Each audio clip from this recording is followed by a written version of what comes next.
Thanks to Card Market for sponsoring this video. Hi, I'm Marsh from StrataGames, and today we're talking about Paupergeddon Summer 2026. This is the Pauper tournament that just happened in Lucca, Italy this past week. There was a ton of great coverage of the event on Twitch. I highly suggest you go watch it. There will be a link in the description. On commentary, there were people like Emma Partlow of the PFP, as well as Andrea Mengucci, Scura, Zio Francone, and a couple others. Highly suggest taking a look. But let's get right into it. This is a 2-day event on Saturday, July 11th. There are 8 rounds of Swiss. In order to make it to day 2, you have to get at least 6 wins or 18 points. Everybody who gets at least 6 wins will go on to day 2, where there's another 6 rounds of Swiss and then cut to top 8. There are some absolutely incredible prizes here. The money prize is in store credit, but hey, 6,000 euro is going to buy you a lot of refurbished familiars. Plus, all of top 4 gets an uncut sheet, and all of top 8 gets a jumbo card. I guess these say oversized card and these say jumbo. I don't know if there's a difference there. But incredible prizing, also paying out all the way to top 64, so you can still get your entry back and a little bit more if you just simply make top 64. Not hard at all, you know. This tournament ended up pulling 168 players.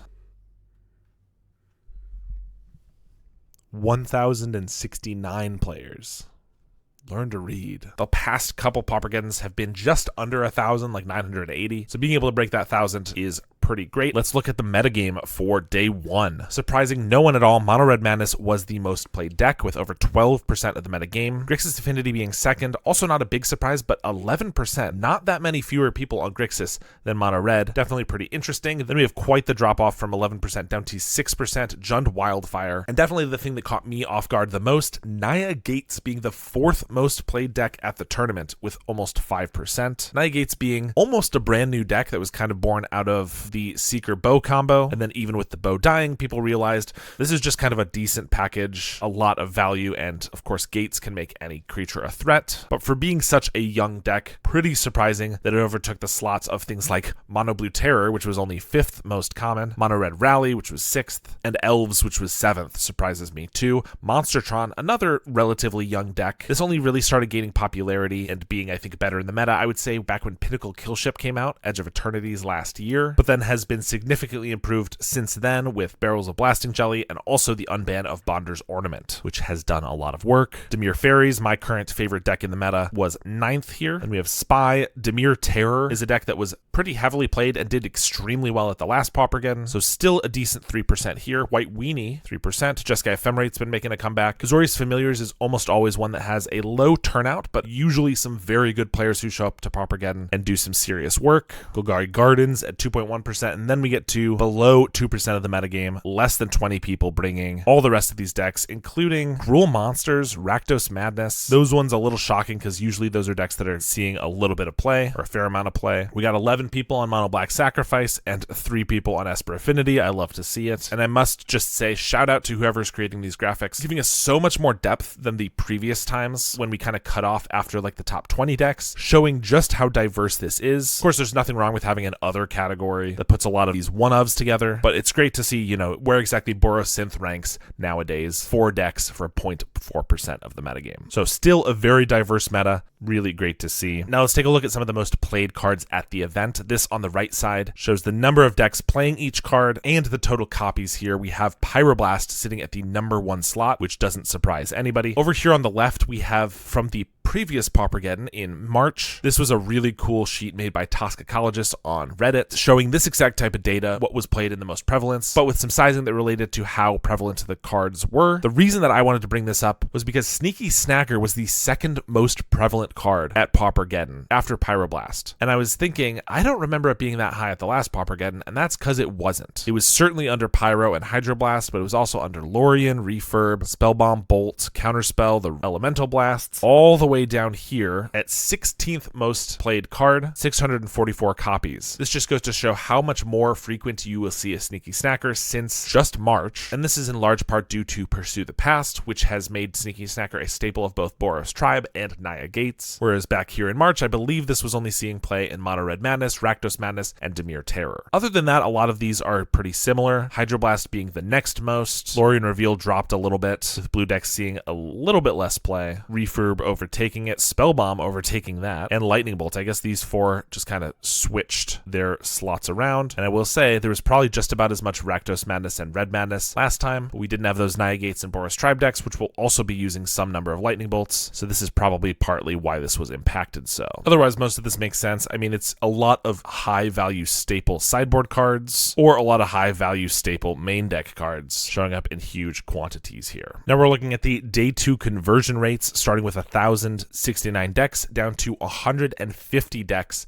and of course players who made it to day 2, with an average conversion of 14%. We did have some decks flip around, so Grixis Affinity went from the second most popular deck in the tournament to the highest number of decks in day 2. Mono Blue Terror jumped up 3 slots to be the second most prevalent deck in day 2. I guess technically tied with Mono Red Madness, but Madness lost so many more along the way with only a 9% conversion rate. Spy Combo did very well with 24% getting in, and Naya Gates did okay, 16% dropping to 5th most popular. Jund Wildfire down to 6th. Some outliers here, we have Altertron with a 35% conversion rate. 17 people brought the deck, and 6 made it to day 2. Boros Tribe with a 31% conversion, 16 to 5 decks. Boros Synth, 75% of the players made it to day 2. That's 3 out of 4. This just goes to show if you know a deck very well and can play very well with that deck, you might be able to make it to day 2, even if it's not necessarily the best well-positioned deck in the format. I would assume the 4 people who brought this were specialists who've been playing this deck for a very long time, really know its ins and outs, and it really paid off for 3 of them. Jund Gardens also 50%, 3 out of 6 players, and Cycle Storm 50%, 2 out of 4 players making it to day 2. Ruby Storm also doing very well with 24%, 4 out of 17. We of course have a handful of decks that did not do very well at all. Dimir Terror only had 2 out of 32 players for 6% conversion. Dimir Fairies 2 out of 38 for 5%. Monstertron 2 out of 43, also for 5%. Rakdos Burn only 1 out of 19. Black Fog 1 out of 13. Blue Turbo Fog is 1 out of 13 over here as well. Dimir Affinity being 1 out of 3 is not bad. And also Cauldron Food, I kind of assume this is Pestilence Gardens, Food Pest, Cauldron Cat Gardens, whatever you want to call it. 1 out of 1 made it to day 2. So a fair number of decks at the top doing pretty reasonable numbers, and a fair number of decks falling by the wayside. 2 out of 11 Mono Black Sacrifice making it to day 2. Not bad, I will say. Here's that same data in pie charts, just to visualize it a little bit better. Grixis Affinity ending up with 13% of day 2, and the next highest being only 8%, really widens the gap between these decks when it started with only 1.5%-ish difference. And then as we go down, we can see like Altertron jumped all the way up here from this tiny sliver on the left side, day 1, and decks like FAMS and Tribe really shooting up as well. Another thing I thought would be really interesting to look at is the difference in metagame between Paupergeddon, the largest US-based tournament that happened the exact same days as Paupergeddon, comparing and contrasting the differences between the metas here. Again, surprising no one, Mono Red Madness was the most prevalent deck at both tournaments. However, there were almost 2% players more at Paupergeddon playing it, 12 versus only 10%, and there were almost 4% more players on Grixis Affinity than here in the States. The next two go a little inverted though, because Mono Blue Terror and Elves were quite a bit more popular here than in Italy,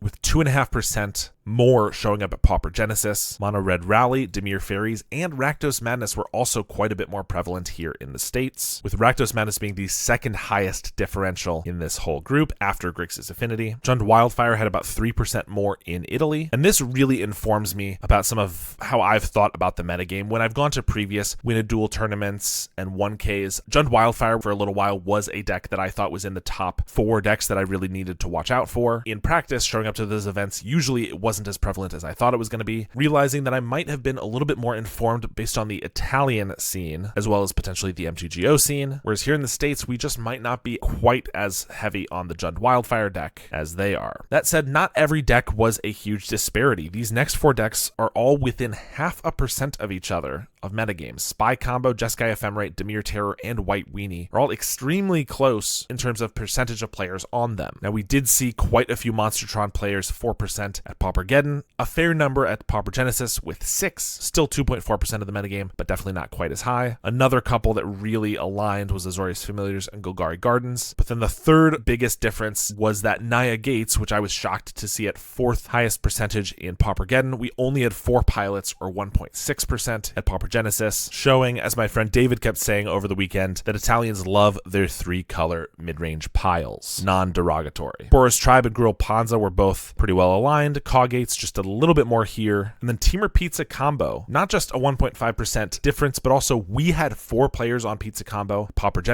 with 248 players, and Paupergeddon only had a single player out of 1,000, which was pretty interesting. Golgari Food Gardens, we also had more individual players than Paupergeddon, 3-1, and otherwise the majority of these are pretty in line. There were a handful of decks that showed up at one tournament that didn't show up at the other. Paupergeddon being a lot smaller was mostly 1 player to Paupergeddon's 0, but Paupergeddon had 6 Jund Gardens players, while Genesis had none. Also other gates, which I assume is any non-Naya, Azorius, or Selesnya gates, since those are the most prevalent. And also we saw no Cycle Storm here in the States, no Esper Affinity, etc. Alright, let's now get into the top 64 decks, taking a look at the deck lists and seeing what interesting cards stood out to me as some real spice. Starting at the bottom, the first interesting include I found was in this 58th slot. This is called Jund Gardens, but this is actually Black Turbo Fog, though it does include Colony Garden. Pretty normal for a black-green fog list. Of course, even in black-green fog, your win con is usually Stream of Thought, but this is the first time I've seen Mystical Teachings in the black-green list, which I thought was pretty interesting. And they're also doing the classic Writhing Chrysalis package in the sideboard, which is not too hard to splash off of your gates. We had a white weenie at 57th place here, going ahead with the red splash of a Boros Garrison and 4 Devotees, allowing them to flashback Rally the Peasants. They didn't take advantage of any red spells in the sideboard, which I thought was interesting. They were also playing a White Mane Lion in the main deck. White Mane Lion is kind of cool because you can pair it with a Militia Bugler to pull it from your deck and then grab the Bugler back into your hand and play it again. You can also just use it as another Core Skyfisher to pick up your Leonardo or your Novice Inspector, but because it also has Flash, you can be saving any of your creatures from removal. So if you sneak into your Leonardo and then they try to Lightning Bolt it, you can flash in White Mane Lion, pick up that Leonardo, and even sneak it in right away again, which is just some cool tech. Mono Red Synth here, or what I usually call Mono Red Axe. Pretty standard, interesting list. I've seen this before, but I think a Gold Hound is always interesting in this list. First Strike and Menace is really good when you put an Axe on it. It's really hard to block effectively, and it can just give you an extra mana if you need, which could be really helpful when cracking a Synthesizer and not knowing what you're going to turn up. This Gruel Panza list was on a couple of the Bonders Ornament, which is something we've started to see as a late game way to draw some extra cards, and also on a Colossal Dread Mask, which every single time I've gone up against in a league or in person, I've been absolutely terrified by because it can turn even an Arbor Elf into a giant threat for a very cheap cost. When Prophetic Prism was unbanned, I know a lot of people were trying it out, especially in 3-color affinity decks. It mostly fell by the wayside, but here we see a couple copies of it in Grixis Affinity, which I don't think is a terrible idea because as we've gotten Ultra Monitor and Surveillance Cam, the deck has shifted to be a lot more important to have your blue mana early, but also still has a lot of very relevant black and red spells, so having perfect mana is definitely something the Grixis Affinity deck can use. We have a Familiars deck here with a Lonely Arroyo. This is also something I mentioned in the Paupergeddon report I had. This is just a 1-of, which deals 1 damage to your opponent, and if you're able to go infinite with Snap and Ghostly Flicker with an Archaeomancer, picking up the Flicker over and over and over, if you've cost reduced them enough with your Familiars, you can continuously flicker the Archaeomancer and 1 of your lands, and if that's the Arroyo, you can ping out your opponent immediately, which makes for a nice infinite combo outlet that you don't have to pass the turn to win with, like Murmuring Mystic, or where you have to ask your opponent to concede, like Godfarer's Faithful, where you can gain infinite life but can't necessarily actually win the game. In Spy Walls here, we have a pretty standard main deck running a Rubble Belt Maverick, which I think is pretty interesting, but the sideboard here, especially this Caustic Exhale, I found fascinating. -3/-3 for just a black mana, but you have to behold a dragon or pay 1. Of course, you're playing 4 Sagu Wildling, as well as 4 Masked Vandal that are all dragons. This list doesn't appear to be on Avenging Hunter, but that would be another dragon that you could actually behold with this. Make it so this could be a pretty reasonable removal spell to kill off like a Krark Clan Shaman in response to Death Touch or something like that. We have a Gruul Monsters list here playing a couple You Meet in a Tavern, which I think sees some play sometimes in these lists, depending on who's playing them. It's Lead the Stampede for an extra mana, but it can also have the additional bonus of buffing your entire team by +2/+2, which can add a little bit of power to your Tramplers, but it's also really good if you've built up 4 or 5 Eldrazi spawn tokens, which all now become 2-power attackers. We have a Golgari Gardens list here, which is playing a 1 of Bonder's Ornament. They're also on a couple of Deserts, which I always think is pretty interesting. It's a card that kind of makes sense in the deck, but I feel like when you're playing Defile, Desert kind of pushes and pulls with that because you're already probably running some number of Golgari Rot Farms, and of course Colony Garden, which makes it really hard to have enough swamps to make Defile effective. In fact, we're only seeing 3 Colony Garden here, which is super unusual for the deck called Gardens. We're also seeing a couple Fungal Infection, which is a card that's been seeing a little bit of play. If you can hit a 1 toughness creature, this is a great 2-for-1, making you a chump blocker or a creature to sacrifice to a Fanatical Offering or maybe even both. But all of those things I mentioned is not even the shocking part about this deck. It's the 2 main deck Shred Memory. For 2 mana, instant speed, you can exile 4 cards from a single graveyard, which is not irrelevant in this format. Obviously, that could just get your opponent's Spy or Dredge or whatever they're playing. But 4 cards is a lot. That's also almost a full spell bomb for your opponent's Terror deck in the early game when they only have a few spells in there. And of course, you can transmute it, turning it into any other 2-drop in your deck, which can grab you a Tithing Blade, some card draw with like a Wellspring. Heritage Reclamation is a great target to tutor up, making sure you have extra copies of this essentially. More card draw with an Offering, depending on where you're sitting with those. And post sideboard, you can even grab an Accursed Marauder or a Weather the Storm. This might just be the single most interesting card that I've seen in the entire top 64, and I might very well need to try it out myself. Then we have one of those 3 Boros Synth pilots who made it to day 2. Although, surprise, this is a Boros Synth list without Experimental Synthesizer. Yeah, this is actually a Boros Moxite list that was incorrectly named, which means the synth count was actually only 3 for the day, assuming those were correctly marked. But it is cool to see a Moxite list making it this far. That means, of course, they're playing Sneaky Snacker and Pursue the Past, getting a ton of ways to churn through their deck. And a really interesting include for this deck is Red Mage's Rapier, which makes a hero that gets buffed every time you cast a non-creature spell. You could cast a lot of non-creatures in a single turn. And of course, you can re-equip this to your Glint Hawks and your Core Skyfishers if you really want for some added buff to them. At 41st place, we have a Monstertron list that looks pretty standard, but we have some interesting sideboard options that I actually experienced at Paupergeddon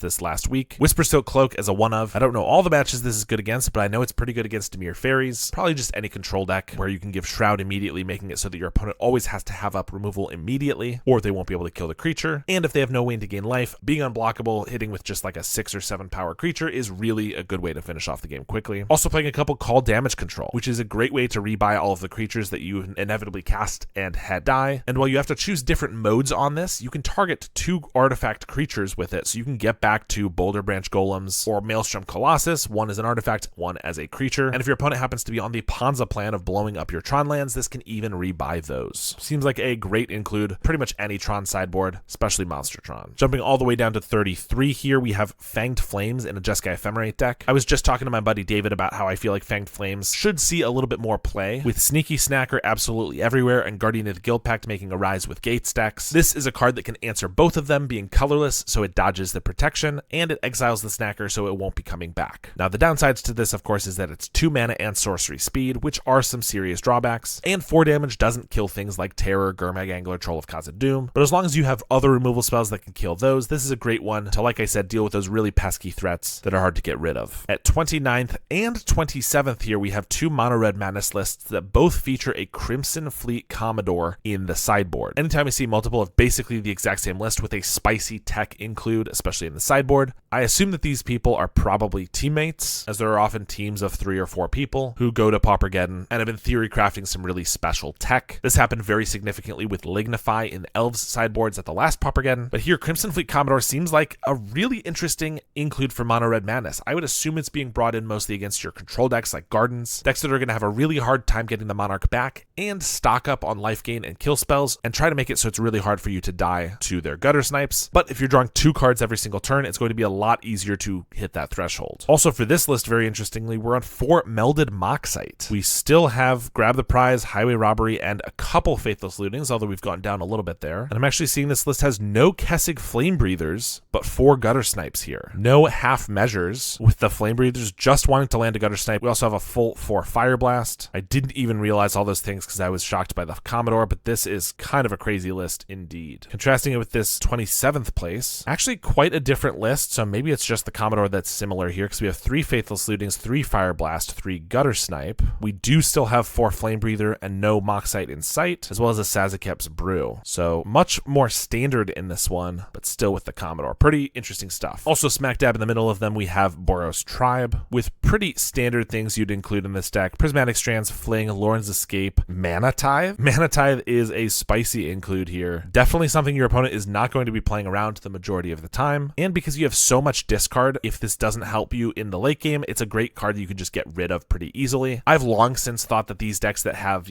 12 discard and draw effects could really afford to play a couple one-of fun-ofs for niche play like this, where occasionally it's going to be the best card in your deck, and when it's not, you just get rid of it. So I absolutely love to see that. We're also seeing a couple Siege Smash in the sideboard here, which is really interesting with Tribe. Nice because it can blow up your opponent's Relic of Progenitus or Nile Spellbomb, and they cannot respond to it by cracking it. Since you're a graveyard deck, it's really important you retain that graveyard, but also giving Trample is a form of evasion with your Tireless Tribe, and giving 3 power, which will be switched to toughness if you inside out your creature, makes it so it survives things like Lightning Bolt that are only dealing 3 or less damage. Honestly, so much utility out of the Siege Smash for this deck that I would not be surprised to see this become a staple sideboard card. We have a Grixis Affinity list that's looking pretty standard, but 2 Kenku Artificers is definitely, I would say, older tech. A lot of people have not been playing Kenku Artificer for the last year or two, especially since we've gotten more cheap affinity cards like Utra Monitors. A lot of times it seems like, why would you even need the Kenku Artificers? But cards like this, the fewer people play them, the better they are, because your opponent's going to be less likely to be stocking removal that kills indestructible creatures. Of course, it is still an artifact, and people are always still playing artifact removal that exiles, but especially in game 1, this can really take your opponent by surprise. We have, as far as I know, that only 1 Cauldron Food player. This is in fact a Food Pestilence list. Pretty standard, but we are seeing some things like Fungal Infection, as we saw in Golgari Gardens lists, and Grapple with Death, which is a nice way to get rid of a Relic of Progenitus or a Guardian of the Guild Pact. We're also seeing a one of Titan's Grave, which is a new Secrets of Strixhaven land that allows you to surveil for a lot of mana. This is not a deck that has a shortage of mana, and surveilling allows you to not only set up your draws, but also put cards directly into your graveyard, which can be really helpful if that card is a Cauldron Familiar or an Eviscerator's Insight. We have another Gardens list here, the traditional version running Desert and Defile, although only 1 Desert. We're also seeing another Fungal Infection here, which seems to be on the rise, as well as a full playset of Rancid Earth in the sideboard. I assume this is a hedge against Tron and Gates decks, which have both,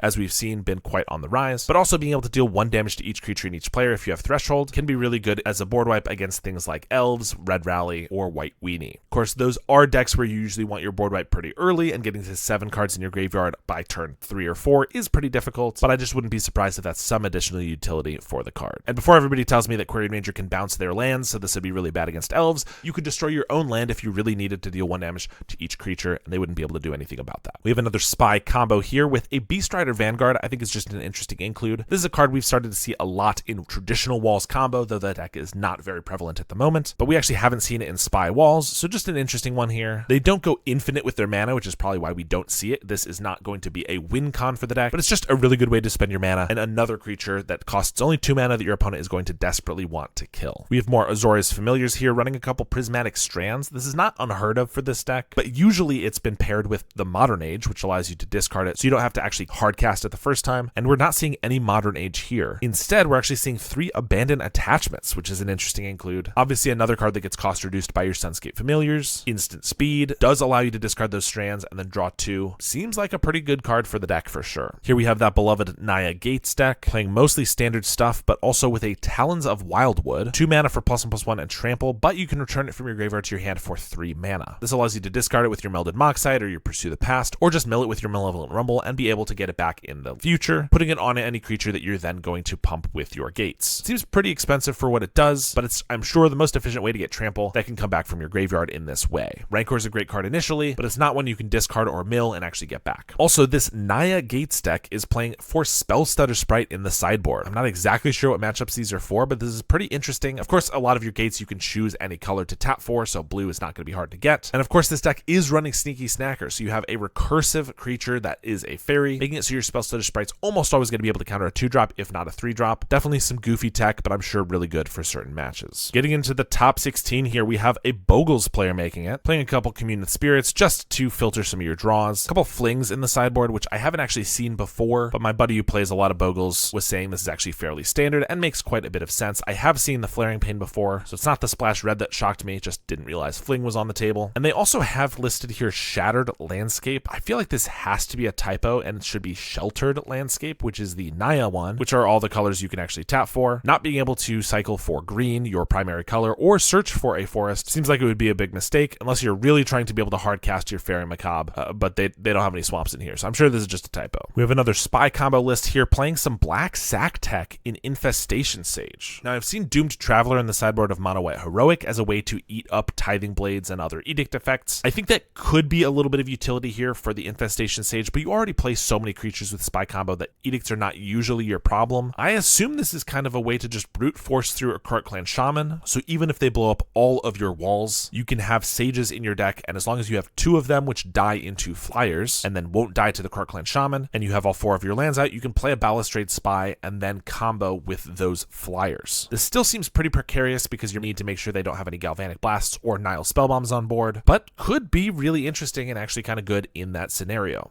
I'm sure there's some other utility I'm not thinking of, but that's what first comes to mind for me. We have another tribe deck here with Magmakin Artillerist as another win con. Just keep discarding your Eidolons and getting them back and deal a ton of damage with the Artillerist. We have a Fields of Strife, another one of those Surveil lands from Strixhaven. And in the sideboard, Shenanigans, which is a great card to discard or just get back over and over and over as you destroy each of your opponent's artifacts one by one. This doesn't exile, so it can't get rid of bridges, but if you're against an actual affinity deck, this will slowly eat through every relevant artifact they have. You won't even care that they have a couple lands left over. I mentioned Call Damage Control could be pretty good in any Tron deck, and here we see that with Alter Tron making 12th place in Paupergeddon, playing 2 Call Damage Control in the sideboard. Again, being able to rebuy your lands against any land destruction deck is great, but this also gets back any piece of your combo: Golem Foundry, Fangren Marauder, Ashnod's Altar, or both of your Mirror Retrievers, since they are artifacts and creatures. We have another Mono Red Madness at 11th place with the Crimson Fleet Commodore in the sideboard, and 4 Melded Moxite in the main deck, 4 Gutter Snipe, and no Kessig Flame Breathers.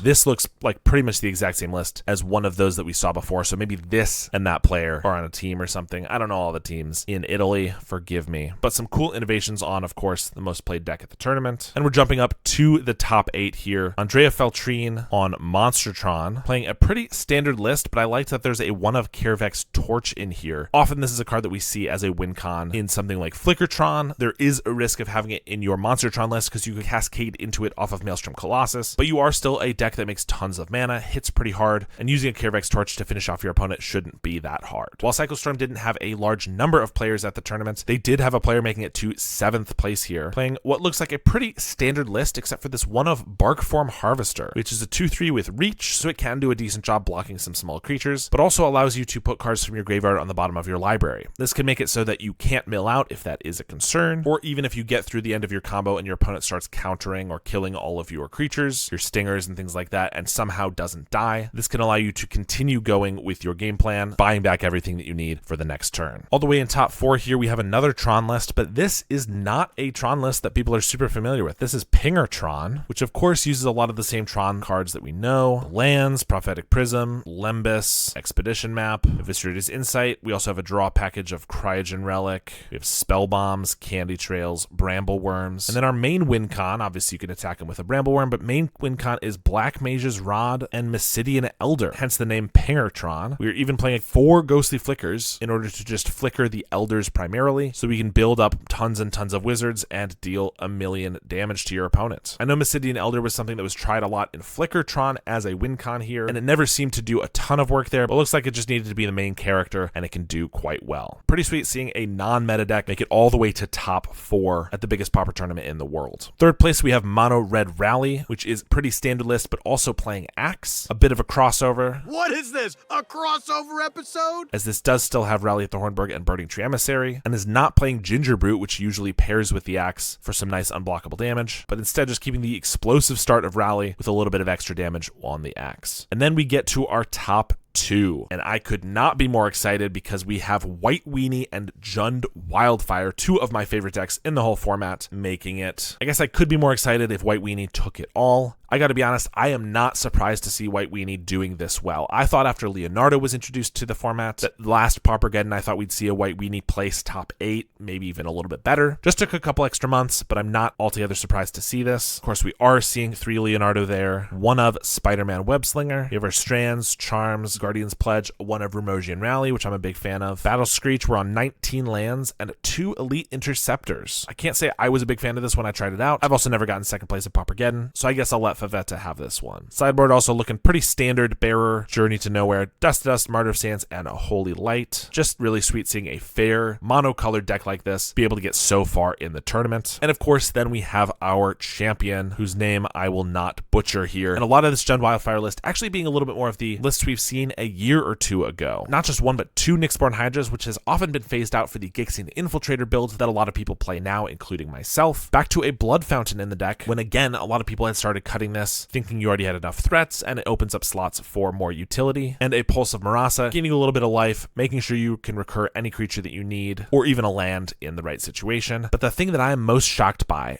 this list is there's not a Makeshift Munitions anywhere in it. Makeshift Munitions, a staple of any red 2 or 3 color deck playing a lot of artifact lands, playing a lot of artifacts like Wellspring and Lembas just sitting around on the field, by some people thought to beat a busted card that should be banned, but it seems that you don't even need it to win the entire tournament of Paupergeddon. Absolutely shocking to me, but who am I to judge? Sideboard looks pretty standard with some breath weapons, Terminate, Troublemaker Oofs, Weather the Storm, Duress, Pyroblasts, and Fairy Macabres. Something about this list just makes me think it's a work of art, obviously capable of doing great things. And with Seeker just eating a ban, people of course talking about the Sneaky Snacker potential to be banned. I'd be remiss if I didn't mention something a lot of people pointed out, which was that there were no Sneaky Snackers in top 8. Does this one little anecdote for this one big tournament mean that it shouldn't be banned? Not necessarily, but it is pretty interesting seeing the card that most people are outcrying is too prevalent in the format to not make it to the upper echelon of decks at this enormous tournament. I realize now I was going to walk through the whole top 8 bracket, and yet I already went through all of the deck lists, so I wonder who's going to make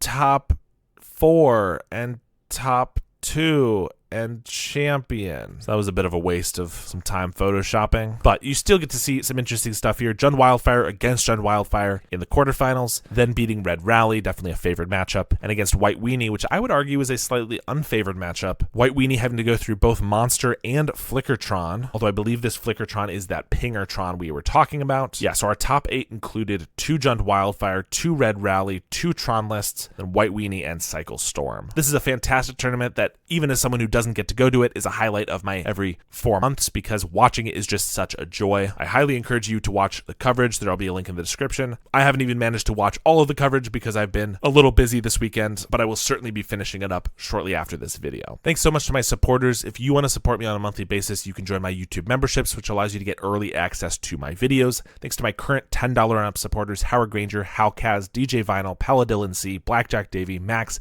and someone you know, PK. I really appreciate the support, and I will see you all next time.